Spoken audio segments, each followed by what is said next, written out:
മൂന്നാം മോദി മന്ത്രിസഭയിലെ മന്ത്രിമാരുടെ വകുപ്പുകൾ ഏതൊക്കെ എന്നതിൽ ഇന്ന് തന്നെ തീരുമാനം ഉണ്ടാകും. വൈകിട്ട് ആദ്യ മന്ത്രിസഭാ യോഗവും ചേരുന്നുണ്ട്. 72 മന്ത്രിമാർ ആണ് ഇന്നലെ സത്യപ്രതിജ്ഞ ചെയ്തത്, പ്രധാനമന്ത്രി അടക്കം. വാർത്തയുടെ വിശദാംശങ്ങളുമായി നാഷണൽ ഡെസ്കിൽ നിന്ന് ER രാഗേഷ് ആണ് ചേരുന്നത്. രാഗേഷ്, ഇന്നലെ സത്യപ്രതിജ്ഞാ ചടങ്ങ് നടക്കുന്നതിന് മുമ്പ് ഘടകകക്ഷികൾ ഉൾപ്പെടെ വലിയ സമ്മർദ്ദം ചെലുത്തും എന്നും കൂടുതൽ ക്യാബിനറ്റ് പദവികൾ അടക്കം നൽകേണ്ടി വരും എന്നുമുള്ള പൊതുവിലയിരുത്തൽ ഉണ്ടായിരുന്നു. എന്നാൽ മന്ത്രിസഭയിലേക്ക് എത്തുമ്പോൾ, മന്ത്രിമാരുടെ സത്യപ്രതിജ്ഞാ ചടങ്ങ് നടക്കുമ്പോൾ രണ്ടാം മോദി മന്ത്രിസഭയിലെ നിരവധി മന്ത്രിമാർ, പ്രത്യേകിച്ച് ഹെവി വെയ്റ്റ് മന്ത്രിമാർ എല്ലാം ഇത്തവണയും തുടരുന്ന സാഹചര്യമുണ്ട്. അതുകൊണ്ട് തന്നെ പ്രധാനപ്പെട്ട വകുപ്പുകൾ BJP ഘടകകക്ഷികൾക്ക് വിട്ടു നൽകാനുള്ള സാധ്യതയുണ്ടോ? വകുപ്പുകൾ സംബന്ധിച്ച് ഏകദേശ വിവരങ്ങൾ എങ്കിലും ഇപ്പോൾ പുറത്തു വരുന്നുണ്ടോ? അഭിലാഷ്, പ്രധാനമന്ത്രി അടക്കം 72 പേരാണ് ഇന്നലെ സത്യപ്രതിജ്ഞ ചെയ്തത്. ഇതിൽ 30 പേർ ക്യാബിനറ്റ് മന്ത്രിമാർ, 5 പേർക്ക് സഹമന്ത്രി സ്ഥാനം, 36 പേർ, 5 പേർക്ക് സ്വതന്ത്ര ചുമതല, 36 പേർക്ക് സഹമന്ത്രി സ്ഥാനം, അങ്ങനെ 71 മന്ത്രിമാർ കൂടാതെ പ്രധാനമന്ത്രി.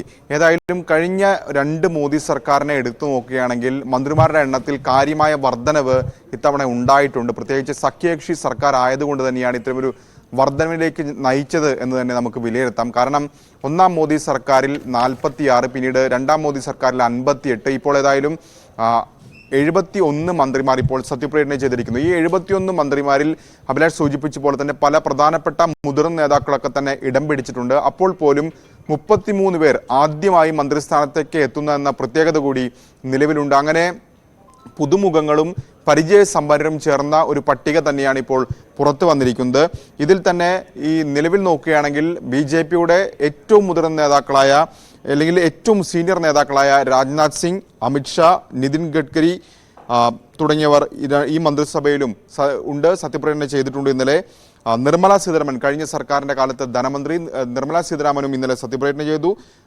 ജയശങ്കർ ഇത്തവണയും വീണ്ടും വിദേശകാര്യ മന്ത്രിയാകാനുള്ള സാധ്യത തന്നെയാണ് നിലവിലുള്ളത്. ഇതിന് പുറമെ പീയൂഷ് ഗോയലും ധർമ്മേന്ദ്ര പ്രധാനും കഴിഞ്ഞ സർക്കാരിൻ്റെ കാലത്ത് പ്രധാനപ്പെട്ട വകുപ്പുകൾ വഹിച്ചതാണ്. അവരും ഇത്തവണ ഒരു കീ പോസ്റ്റിൽ ഉണ്ടാകുമെന്ന കാര്യത്തിൽ സംശയമില്ല. അതിന് പുറമെ മറ്റ് ചില മുതിർന്ന നേതാക്കൾ കൂടി ഇത്തവണ മന്ത്രിസഭയുടെ ഭാഗമായിട്ടുണ്ട്. അതിലൊന്ന് JP നഡ്ഡയാണ്. JP നഡ്ഡ നിലവിൽ BJP ദേശീയ അധ്യക്ഷനാണ്. സ്വാഭാവികമായും അദ്ദേഹത്തിൻ്റെ കാലാവധി അവസാനിക്കുകയാണ്. അങ്ങനെ ഒരു ഘട്ടത്തിൽ അദ്ദേഹം കൂടി ഇപ്പോൾ മന്ത്രിസഭയുടെ ഭാഗമാകുന്നു. ശിവരാജ് സിംഗ് ചൗഹാനാണ് മറ്റൊരു മുതിർന്ന നേതാവ്. ശിവരാജ് സിംഗ് ചൗഹാൻ ഏതാണ്ട് ദീർഘകാലം മധ്യപ്രദേശിൻ്റെ മുഖ്യമന്ത്രിയായിരുന്നു. 2005 മുതൽ 2020 വരെ, അതിനുശേഷം 2005 മുതൽ 2018 വരെ, അതിനുശേഷം 2020 മുതൽ 2024 വരെയും അദ്ദേഹം മുഖ്യമന്ത്രിയായിരുന്നു.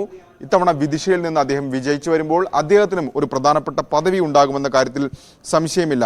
ഘടകകക്ഷി നേതാക്കളിൽ എടുത്തു പറയേണ്ട കാര്യം, ഏറ്റവും ആദ്യം സത്യപ്രതിജ്ഞ ചെയ്ത നേതാവ് കുമാരസ്വാമിയായിരുന്നു. JDS ആവശ്യപ്പെട്ടിരുന്ന മന്ത്രിസ്ഥാനവും കൃഷി മന്ത്രിസ്ഥാനമായിരുന്നു. കഴിഞ്ഞ കാലങ്ങളിലൊക്കെ BJP ആണ് ആ വകുപ്പ് കൈവശം വെച്ച് പോരുന്നത്. അപ്പോൾ JDSന് ആ വകുപ്പ് നൽകുമോ എന്നുള്ളതാണ് ഏറ്റവും പ്രധാനപ്പെട്ട ചോദ്യം. പ്രത്യേകിച്ച് 2 അംഗങ്ങൾ മാത്രമാണുള്ളതെങ്കിൽ പോലും കുമാരസ്വാമിയാണ് സഖ്യകക്ഷി നേതാക്കളിൽ ആദ്യം സത്യപ്രതിജ്ഞ ചെയ്യുകയും ചെയ്തത്.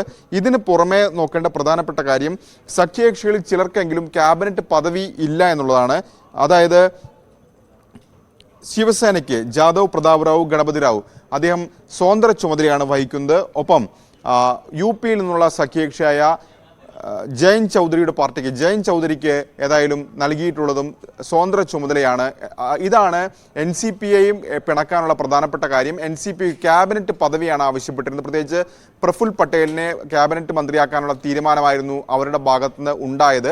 പക്ഷേ പ്രഫുൽ പട്ടേലിന് BJP മുന്നോട്ട് വെച്ചത് സ്വതന്ത്ര ചുമതലയായിരുന്നു. അപ്പോൾ അതിനൊരു കാരണമായ NCPയും പ്രഫുൽ പട്ടേലും പറഞ്ഞു, UPA സർക്കാരിൻ്റെ കാലത്ത് പ്രഫുൽ പട്ടേൽ ക്യാബിനറ്റ് മന്ത്രിയായിരുന്നു, അപ്പോൾ തന്നെ സംബന്ധിച്ചൊരു തരംതാഴ്ത്തലാണ് എന്ന നിലപാടിലേക്ക് പ്രഫുൽ പട്ടേൽ എത്തുകയായിരുന്നു. അതാണ് ഇപ്പോൾ ഈ സത്യപ്രതിജ്ഞ ചടങ്ങിനിടയിൽ ഒരു കല്ലുകടിയായ സംഭവം. ഏതായാലും സഖ്യകക്ഷികൾ ഉന്നയിച്ച, അല്ലെങ്കിൽ അവർ വാദിച്ച കാര്യങ്ങളൊന്നും തന്നെ അംഗീകരിച്ചിട്ടില്ല എന്ന് തന്നെ പറയാം. കാരണം TDP 4 മന്ത്രിസ്ഥാനം ആവശ്യപ്പെട്ടെങ്കിൽ TDPക്ക് നൽകിയിട്ടുള്ളത് ഒരു സ്വതന്ത്ര ചുമതലയും, ഒരു ക്യാബിനറ്റ് പദവിയും ഒരു സഹമന്ത്രി സ്ഥാനവുമാണ്. JDUവിനും സമാനമായ രീതിയിൽ തന്നെയാണ് മന്ത്രിസ്ഥാനങ്ങൾ നൽകിയിട്ടുള്ളത്.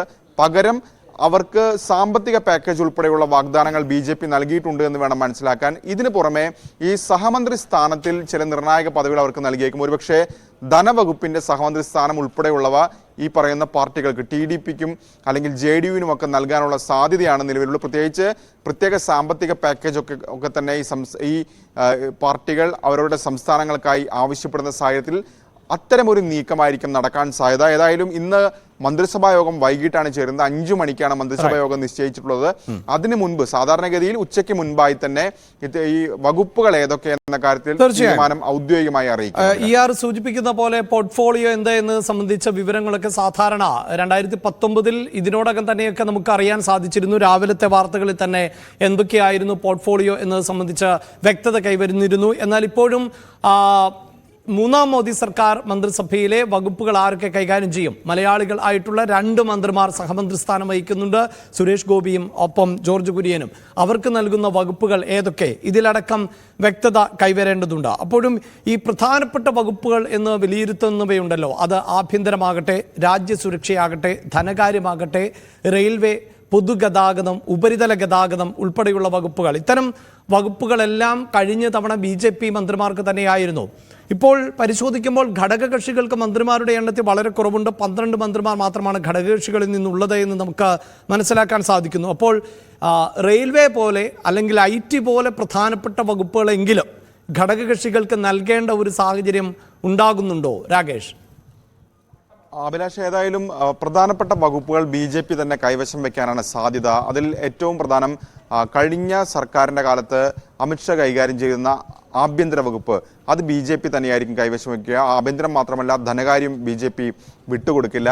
ഒപ്പം പ്രതിരോധവും BJP തന്നെ കൈകാര്യം ചെയ്യും. വിദേശകാര്യവും BJP യിൽ തന്നെയായിരിക്കും മന്ത്രി. അപ്പോൾ പ്രധാനപ്പെട്ട 4 വകുപ്പുകൾ അവിടെ തീരുന്നു. പിന്നീട് പ്രധാനപ്പെട്ട വകുപ്പുകളായി വരുന്നത് ഒന്ന് വിദ്യാഭ്യാസ വകുപ്പാണ്, മറ്റൊന്ന് IT വകുപ്പാണ്, ഒപ്പം ഉപരിതല ഗതാഗത വകുപ്പും പ്രധാനപ്പെട്ട ഒരു വകുപ്പാണ്. ഇതിൽ ഉപരിതല ഗതാഗതം, ദേശീയപാത ഉൾപ്പെടുന്ന കാര്യങ്ങളിൽ നിതിൻ ഗഡ്കരി കഴിഞ്ഞ 10 വർഷം ആ വകുപ്പ് കൈകാര്യം ചെയ്തു പോയിരുന്നു. ആ രംഗത്ത് വലിയ മുന്നേറ്റം നടത്താൻ സാധിച്ചു എന്ന് വിലയിരുത്തപ്പെടുന്ന ഒരു വകുപ്പ് കൂടിയാണ്. വളരെ ഗംഭീരമായി നിതിൻ ഗഡ്കരി പെർഫോം ചെയ്തു എന്ന് പൊതുവെ എല്ലാവരും അംഗീകരിക്കുന്ന കാര്യം കൂടിയാണ്. അപ്പോൾ ആ വകുപ്പിലും ഇത്തവണ നിതിൻ ഗഡ്കരി തന്നെ തുടരാൻ തന്നെയാണ് സാധ്യത.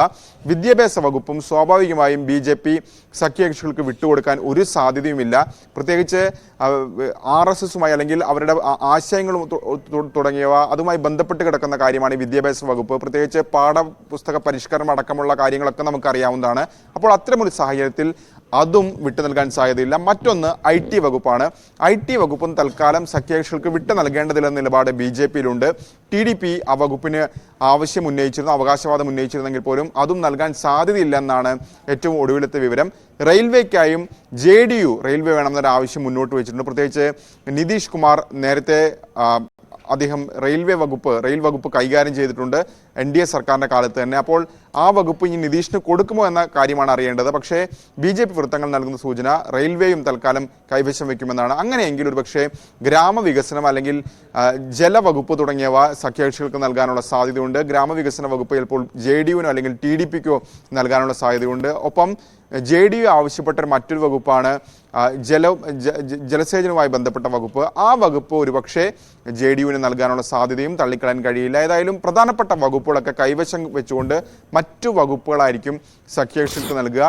സഹമന്ത്രി സ്ഥാനങ്ങളിൽ ധനകാര്യം പോലുള്ള സഹമന്ത്രി സ്ഥാനം JDUവിനോ TDPക്കോ നൽകാനുള്ള സാധ്യതയും തള്ളിക്കളയാൻ കഴിയില്ല. അഭിലാഷ്. റൈറ്റ്. രാകേഷാണ് വാർത്തയുടെ വിശദാംശങ്ങൾ നൽകിക്കൊണ്ടിരിക്കുന്നത്. രാകേഷ്, ഈ മന്ത്രിസഭയിലേക്ക് കൂടുതൽ അംഗങ്ങൾ എത്തുമ്പോൾ അത് BJPയെ സംബന്ധിച്ചിടത്തോളം BJP ഇപ്പോൾ 3 നിയമസഭാ തെരഞ്ഞെടുപ്പുകൾ എന്നത് വളരെ പ്രധാനപ്പെട്ടതായി മുന്നിൽ നിൽക്കുന്നു. അത് മഹാരാഷ്ട്ര, ഹരിയാന, അതോടൊപ്പം തന്നെ ജാർഖണ്ഡ്. ഇവിടെയെല്ലാം കൃത്യമായ പ്രാതിനിധ്യം ഉറപ്പാക്കിയിട്ടുണ്ട് മന്ത്രിസഭാ രൂപീകരണത്തിൽ എന്ന് പറയുമ്പോൾ പോലും NCPയുടെ ഒരു ഇടഞ്ഞു നിൽക്കുന്ന സമീപനം. NCPക്ക് ഒരു ലോക്സഭാ MPയെ മാത്രമാണ് വിജയിപ്പിക്കാൻ സാധിച്ചുള്ളൂ. പ്രഫുൽ പട്ടേൽ ക്യാബിനറ്റ് പദവി വഹിച്ചിരുന്ന ആളാണ്. അപ്പോൾ ക്യാബിനറ്റ് പദവിക്ക് താഴെയുള്ള ഒന്ന്, സഹമന്ത്രി സ്ഥാനം എന്നത് അംഗീകരിക്കാനാകില്ല എന്ന നിലപാടിലായിരുന്നു NCP മന്ത്രിസഭയുടെ ഭാഗമാകാത്തത് എന്നാണ് അറിയാൻ സാധിക്കുന്നത്.